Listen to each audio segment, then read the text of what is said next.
Hey guys, my name is Ryan and welcome to HitScan. I always try to be positive on new PTR patches as they come in. It is far too easy to say these changes aren't enough or it makes this hero trash as an example, when in reality, in the grand scheme of things, a lot of these changes can make things better. In this video, I wanted to talk about how the recent PTR patch, specifically around the buffs and changes to tanks, shows not only a huge change to how tanks will be played in the future, but also how the game is going to be balanced in the future, and how Blizzard's old philosophy of balancing Overwatch has completely changed. Either done a full 180, a complete U-turn to what it was before. Again, it's easy to assume that they butchered Orisa, but otherwise didn't change enough about the game. But I really do think that these changes weren't just about the double barrier meta as a whole and the overall balance, it was about a much deeper problem that Overwatch has, and this patch was very much a message. To break this down, we need to look at it from two perspectives, a minor and a major one. The minor one is the overall balance for tanks. It's an easy place to start, with a bit of a hot take in there too. Regardless, there's definitely a change in Blizzard's balance philosophy in the tank space alone. Tanks are a huge problem in the current state of Overwatch, not necessarily because of Orisa and Sigma, but an ongoing crisis with role queue. We spoke to Evil Toaster about this some time ago, and we actually catch up with him again in this video, but in short, people don't necessarily want to play Orisa or Sigma, or what the tank meta is at the moment, so there's no real incentive for them to queue as tanks when they may want to play Reinhardt or Roadhog or Zarya. Therefore, queues for everybody else goes up because people aren't queuing for tanks, meaning that DPS and supports have to wait a lot longer. You then run into the problem of people maybe wanting to play tanks, but only specifically off tanks. They want to play Roadhog or Zarya, but not Orisa or Reinhardt. So either one player on their team buckles and plays the main tank role, or both players in the team pick off tanks, which could be seen as soft throwing, especially when you get into the higher ranks of GM and top 500. So how does the PTR patch fix that? These changes on the PTR to Orisa and Reinhardt destroy barrier's efficiency, but Orisa and Ryan now make up for impact in different ways, in more exciting ways. Some could see it, and this is the hot take part of the video by the way, is that this PTR is Blizzard destroying the concepts of a main and an off tank, killing the idea of a main tank being the one that holds up a barrier 90% of the time. This is something that is definitely clear from the last two tanks that we've got into the game, Hammond and Sigma. Neither are really a main tank or an off tank, they can kind of do both jobs, and the changes that recently came out to Orisa and Reinhardt are very similar. They have barriers, but you don't necessarily have to play them as main tanks anymore. You can run Orisa as an off tank right now, and that's never been done in the past. And you could maybe even see a team lineup in the higher tiers without a barrier at all. I brought this up with Evil Toaster, and he very much agreed.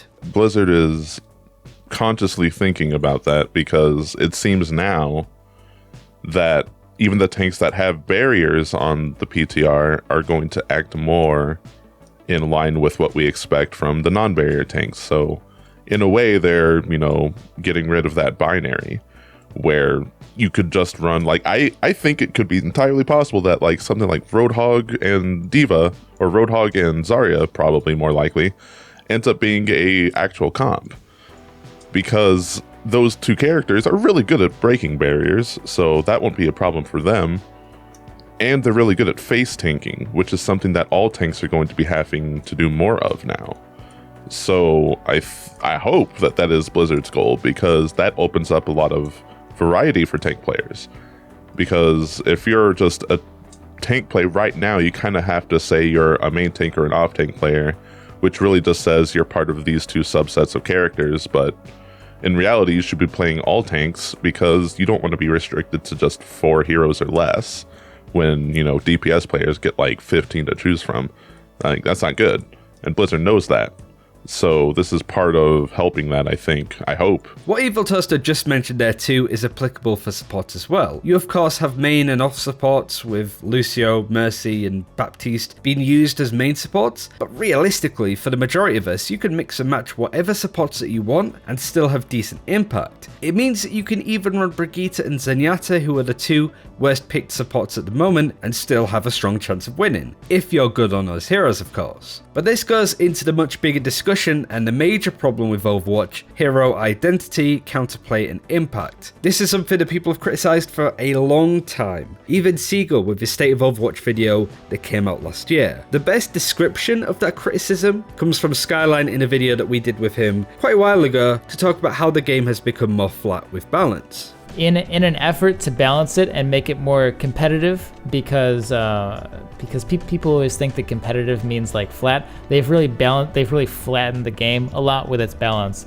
which is it works for some games, like something like League of Legends is a game that has very flat balance, where all of the champions in League of Legends do very similar things.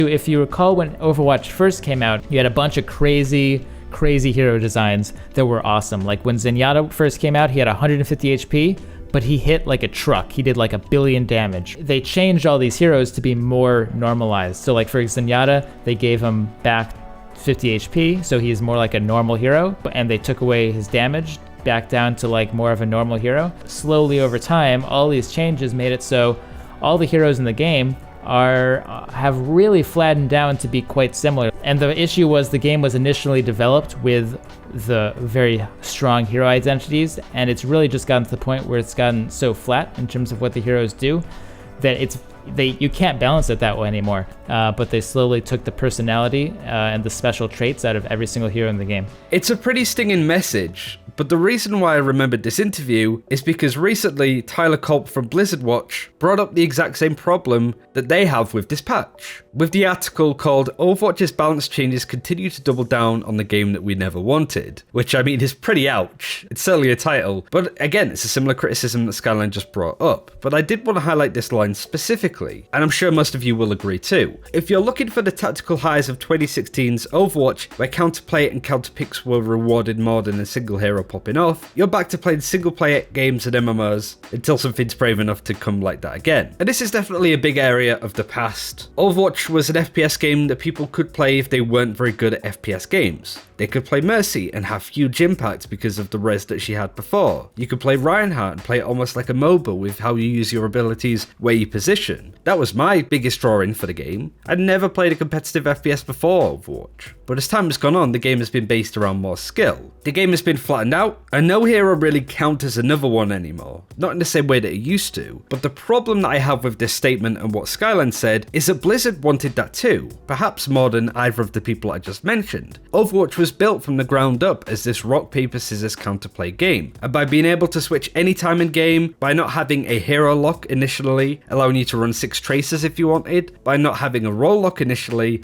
allowing you to run 6 tanks, Blizzard desperately wanted their players to switch and counter all of the time, to counter the enemy team's counter, and to see the enemy team counter you, so on and so forth. But there is a particular area that I think Blizzard just didn't account to. Something that was a taboo word before, but is now generally accepted, even the proper way to play the game at the moment. One-tricking. This is a game based around constantly switching and counterpicking, playing the right hero in the right situation. So of course, people that just play one hero all of the time put a huge puncher in that tire to stop the game from being played in that way.